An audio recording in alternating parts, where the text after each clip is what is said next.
Namaskar. Hello and welcome to P Guru's channel. I'm your host Sri Iyer. It's that time of the year, Mission Marigold, where India participated in World Wars One and Two. As a matter of fact, for the British, India fought several wars. We'll talk about that at a later date. Let's first introduce the guest of the day, Kumar Bala. Kumarji, Namaskar and welcome to P Guru's channel. How are you? Namaskaram and Vanakkam. It's always a pleasure to be on P Gurus. Thank you so much, Kumar. And you have been tirelessly working for Mission Marigold for the past several years, as far as I can remember. Viewers, we have a few limited quantities left. This is the Mission Marigold Bruges. If you would like to get one for your family, please do order it. It's on our website. And I'll put that link also in the chat so that you can go and click on it. Kumar, what do we have this year? And you have been able to mobilize a lot more institutions. Take it away, sir. Mission Marigold started 5 years ago in 2020. When we started off, there were less than about 10, 15 people actively participating in the UK. This year, we have over 10,000 people participating across 3 countries, Bharat, Britain, and of course, the United States of America.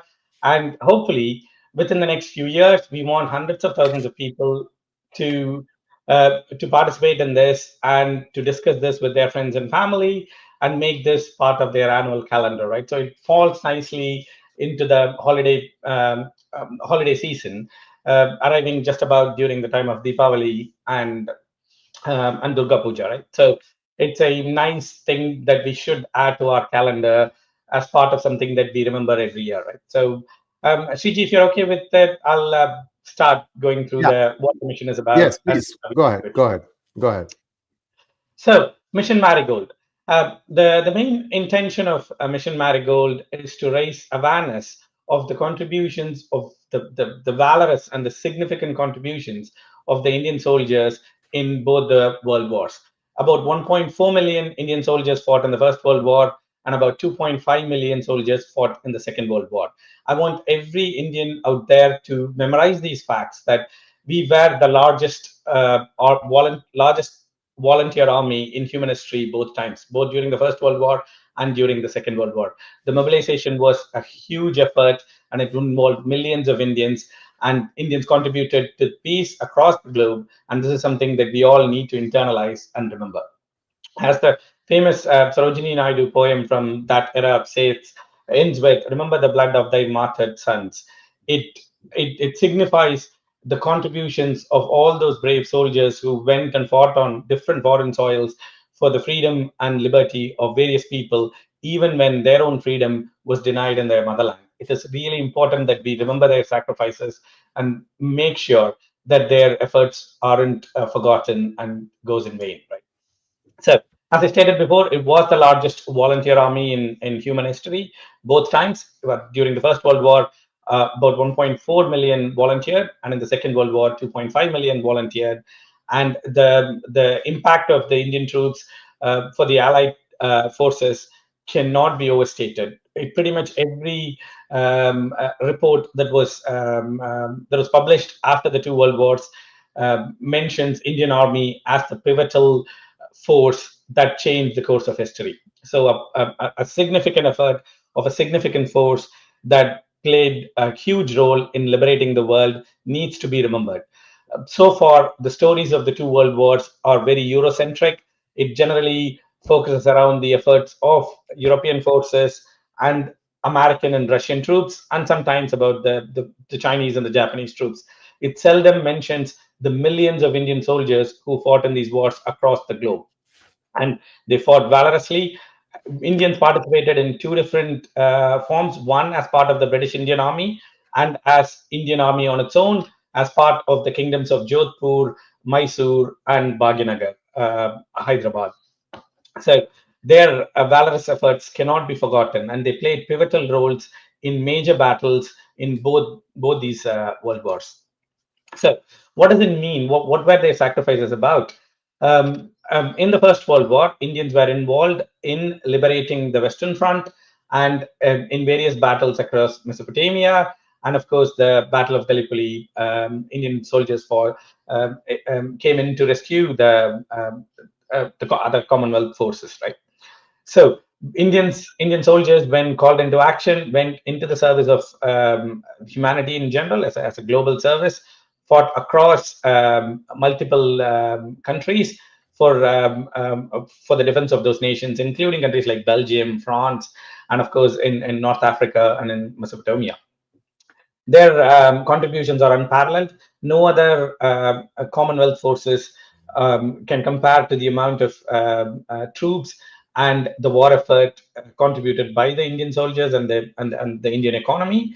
We played a vital role in both world wars. In Second World War, of course, Indians fought on both as part of the Allied forces, and of course the Indian National Army as part of the Azad Hind fought for the liberation of our own motherland, which we must not forget as well. So these are complex stories. These are stories of millions of soldiers, and it requires us to understand and what it means to remember their sacrifices. When events like Pahalgam happen, and our army, the Indian army, retaliates, and then the Indian army defends our motherland, it is not just enough that we take pride in that short instance and then forget them weeks and months down the line. Remembrance Day or Remembrance Sunday in the United Kingdom, and of course Armistice Day in Europe, and the Veterans Day in the US plays a significant role in their own societies in remembering all the soldiers who fought for the defense of their country. Right. In India, we need to do the same. We need to remember the soldiers that fought for the defense of our motherland, not just in the two world wars, but in all the wars going forward. Shriji, uh, Yeah, yeah. go Okay. ahead. So, so Indians played a huge role in all major theaters of the war. In the Western Front, of course, in Flanders and Ypres in Belgium, and of course, in even in a Battle of Somme, the Indian cavalry was part of the charge. Indians played a significant role throughout the World War, from the start till the end. Unlike the Americans, who only joined towards end of both the world wars, while their contributions to the world is often spoken about as those who came in to free the world, in reality, it is the Indian troops that played a vital role in freeing the world, not just of Europe, but also in North Africa and in, of course, in Southeast Asia. At the end of the Second World War, when the colonial empires were liberated, countries like France and Netherlands were liberated. They went back to to their own colonies to subjugate those people, like Vietnam, like Indonesia. Even in those countries, it was the Indian soldier who revolted, and as part of the European forces, Indians were deployed across those areas, whereas and Indians soon realized that it is their moral duty to not just fight for the liberation of European states, but it's also their duty to fight for the liberation of people across the world, from North Africa to Southeast Asia. In countries like Vietnam and Indonesia, the Indian troops rebelled and supported uh, uh, the rebellion for independence of their own countries, right? And of course, Indian soldiers played a pivotal role in major battles like Battle of Haifa, which resulted in the formation of modern state of Israel, and of course, Battle of Monte Cassino, end of the Second World War, where Indians played a vital role, and of course, in the defense of the Western Front in the First World War, including Battle of Somme and lots of other major battles. Indians were the first to face the grunt of chemical warfare in the First World War. Interestingly, we were used as guinea pigs by the British Army to test chemical warfare in India. And when they were deployed to Western Europe in the theater, in the Western theater, the Germans would use the same weapons against the Indian troops in France and in Belgium. So we faced the grunt of chemical weapons on both in the home front and in the Western theater.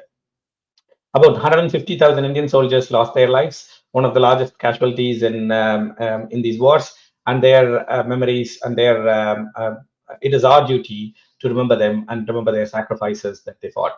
When you go across different memorials across Western Europe, you will come across memorials in Belgium, France, Germany, Italy, Greece, and of course in North Africa, like Egypt, you will see memorials for the Indian soldiers, and you will often come across graves that are marked with Om. And as you can see here with the tombstone with the name of the soldier who fought and died over there. It is important that we remember their sacrifices and We visit these memorials and tombs, and show to our children the sacrifices made by the Indian soldier as India emerges to become a preeminent power, not just in terms of its economy, but also its moral authority as being the moral force for freedom, right? So as I mentioned before, the Indian soldier fought on the principles of Dharma even when stationed in foreign conditions, right? Uh, Throughout the records in both First and Second World War, you always mention how the Indian troops fought in a very disciplined and in the most humane manner. The Indians were applauded for their sense of duty and their sense of fighting in the most just and in the moral fashion, right? So the moral authority of the Indian soldier always stands steadfast.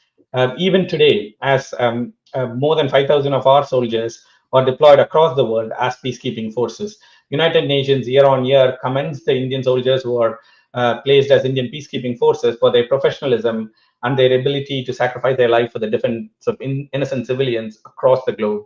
In the warring parts of Africa, it is the Indian soldier who stands between barbarity and civilization.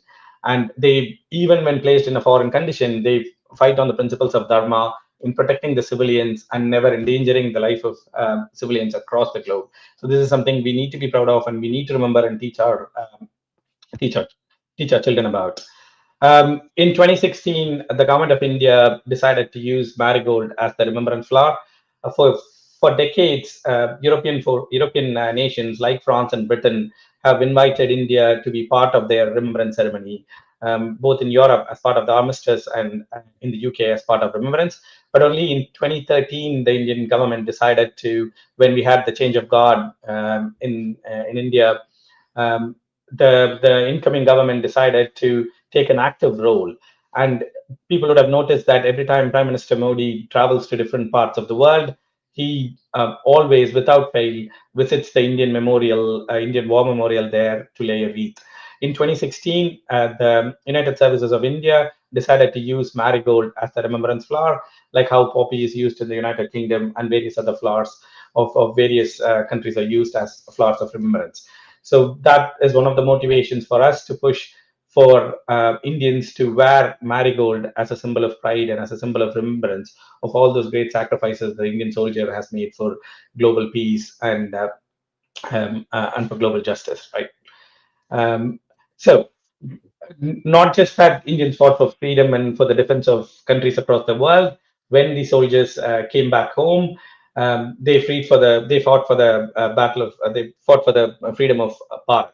One of the pivotal events that led to the independence of India was the Royal Indian Mutiny, when the naval officers across India, across Bharat, decided to revolt against the British rule in India, and it hastened the withdrawal of Britain from India. Right. So for long, the story that's being told to us is that independence was achieved through relentless and endless satyagraha and people fasting for freedom. But that story is incomplete and also not really logical.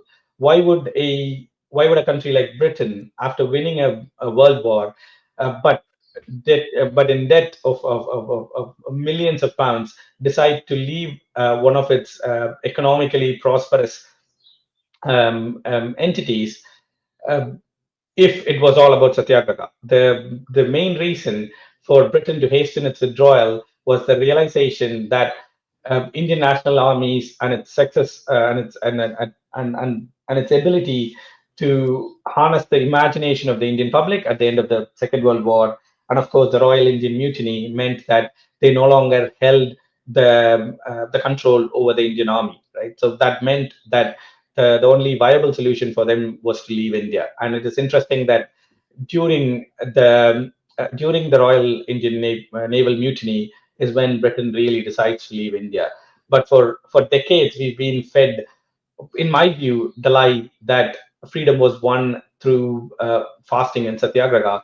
It might have played a very minor role, but in the larger story of how India became free, it is the valorous Indian National Army and the Royal Indian Naval Mutiny that played the pivotal role, right? So as we look forward to the next 20 years to 2047, we need to tell the truth about how we became independent and what role it plays in our conscience, in our effort to in our effort of nation building, right? The stories we tell have a huge impact on how we see ourselves as a nation. So, as you can see, the image over there is the new parliament and the new promenade of the Kartavya path, and at the end of it, you see the victory arch. Um, a key part of nation building is our ability to tell stories that we can relate to, and how that then relates to the various symbols and landmarks across the country, right? So, to reclaim the narrative of Bharat, on Bharat being a force for good in the world and across millennia, we need to be able to recognize the valorous effort of Indians in the past who've given their lives in freedom of in values that are universal, right? So it's not that our people fought in the trenches of Europe. They came back to the shipyards of Bombay to liberate Bharat and took an active role in liberation of rest of the world, like Indonesia, like Vietnam, like Cambodia, and beyond. Right. So our effort in liberating the world needs to be remembered, and Remembrance Day is a good way to is a good landmark or a focus point where we can focus on their valorous sacrifices. Right. So in the story of Bharat, we have we started towards the journey where we are relooking at our history and the way it is narrated. As you can see from the imagery that's on the screen, we have Subhash Chandra Bose in the Kartavya path and the renaming of Port Blair to Sri Vijayapuram, and of course using Chhatrapati Shivaji's emblem as the naval insignia, and of course the Chola Sengol in the parliament as a marker for justice, and of course the Kala Chakra in the temple of Konark used as the pivotal symbol for Vasudeva Kudumbagam and our G20 hosting of our G20. This is our attempt at reclaiming Bharat's glorious history and things that every Indian can relate to, and it's not alien to us. This is the ability to defend a civilization means that it is not enough that we we put all our effort in the intellectual and economic pursuit, but it is also important that we remember the martial pursuit and those who give their life for the defense of the country. Right. So the story that we tell have to have a part about all those valorous sacrifices, and Marigold as a symbol, both for historic reasons and of course the religious iconography that it has, serves a good way for us to regain our stories, the true stories that we want to tell our children. And one way to do that is every November, let's remember the sacrifices of the Indian soldiers who fought in the first two world wars, and of course in the defense of India after after independence. So what can you do during the Remembrance Month? Remember to wear a marigold or a marigold pin, like Shriji and I are wearing. Trying to attend remembrance events and see whether you can lay a wreath on behalf of Indian soldiers. Most local authorities in the UK and Europe would welcome that. They would welcome anyone who wants to remember the contributions of the Indian soldiers to the Allied war effort. And don't forget to share your stories with your children and in school assemblies, and of course at workplaces and with your family, so that the story of these millions of Indian soldiers are not forgotten. And as Sarojini Naidu wrote in a poem, The Gift of India, when you honor the deeds of the deathless ones, remember the blood of thy martyred sons. It is our duty to remember these martyrs. And that's why we've been trying to promote Mission Marigold as a way to remember Indian soldiers and as a way to build the next 20 years of India's ascendancy in the globe. Yeah, that Shriji is the crux of it. Shriji, you're muted. Thank you so much. And that does invoke memories. My own grandfather saw action in the Second World War. In fact, he had a very colorful story to tell when we were growing up. I'm still verifying the facts, and I'll tell once I have the facts in hand. I'll probably be able to do a full-fledged episode on what really happened on a sea in I think it's near Zanzibar.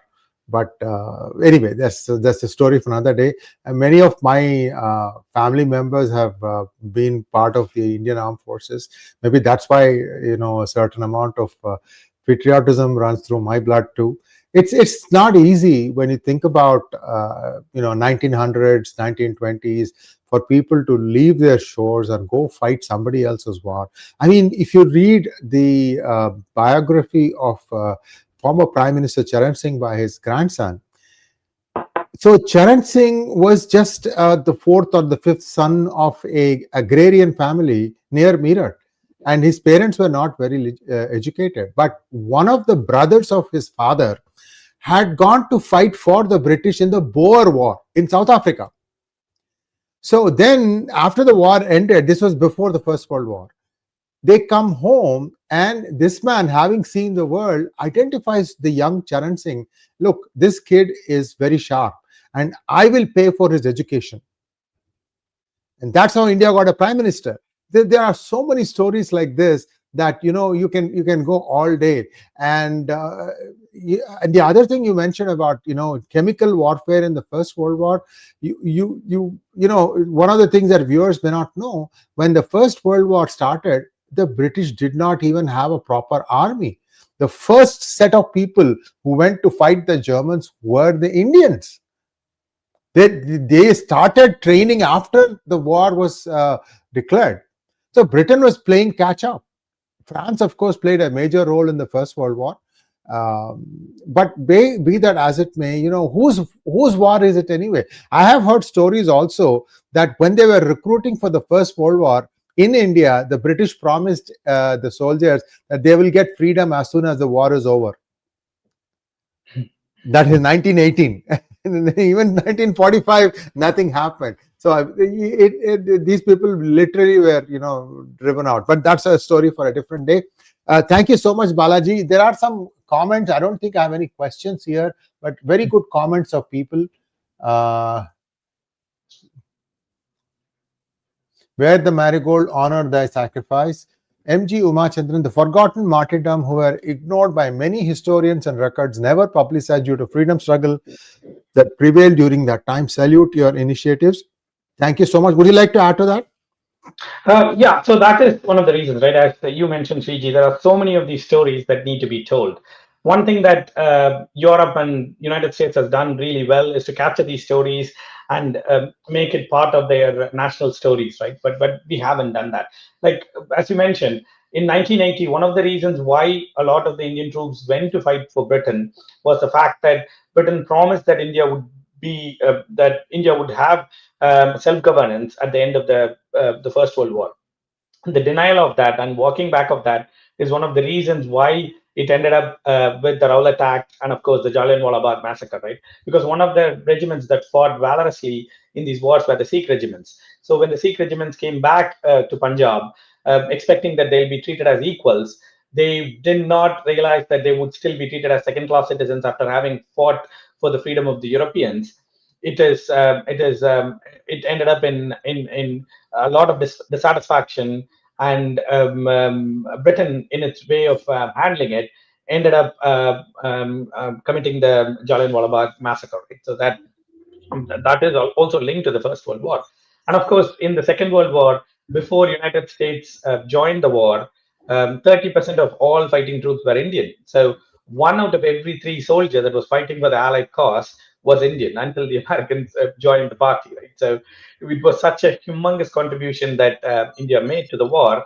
And at the end of the Second World War, Britain realized, and it is in almost all the reports that Britain has done, like the Royal United Services Institute report, that Britain could not have held its empire even if it wanted to at the end of the Second World War, because the Indian soldiers would not have accepted to be treated as second-class citizens at the end of the Second World War. Right. So these soldiers, both of the Indian National Army and the Indian Army, played a huge role. And let's not forget, at the end of the Second World War, if these soldiers did not learn to fight, we could not have held on to our territory in 1948 when we were illegally invaded, right? So the main reason why we could defend our borders were because these soldiers were trained. Like, for example, Kumaramangalam, who fought in the Second World War, went on to become the chief of army staff, right? Chief of staff of the Indian Army. So those were the soldiers who defended Bharat after we became independent. So it's the same soldiers who went and fought for the Second World War. That is why Vinayak Damodar Savarkar insisted that Hindus join the British Army as a, because he soon realized at the end of the Second World War we would have to fight to defend our borders, and if we weren't trained enough to fight for our nation, we would be sitting ducks both from the northern front and the western front, right? So it was that clever strategic move of getting a lot of Indians participating in the Second World War meant that in 1948 and in the 1950s we could defend our borders, right? So these soldiers, we owe a lot to them. Thank you so much, Kumarji. You have done a lot of work, and this is the first in a series of events that we are going to have on P Gurus. We're going to have some people from the various armed forces also coming and joining us, and this is a fairly what I would call as a sequence of events. And we have had Kumarji spend a lot of his time, his family's time, to try and spread the word, to the message also. And we all thank you for your effort, Kumarji. And if you had not roped me in, I would have not known about Mission Marigold. I mean, I know about the contribution of because like I said, my grandfather, I've learnt on his lap a lot of stories that he used to tell. And so it's all for another day, but wonderful listening to you, sir. And viewers, please like, share, and subscribe to our channel. Don't forget to click on the bell button for notifications. Namaskar. Dhanyavad.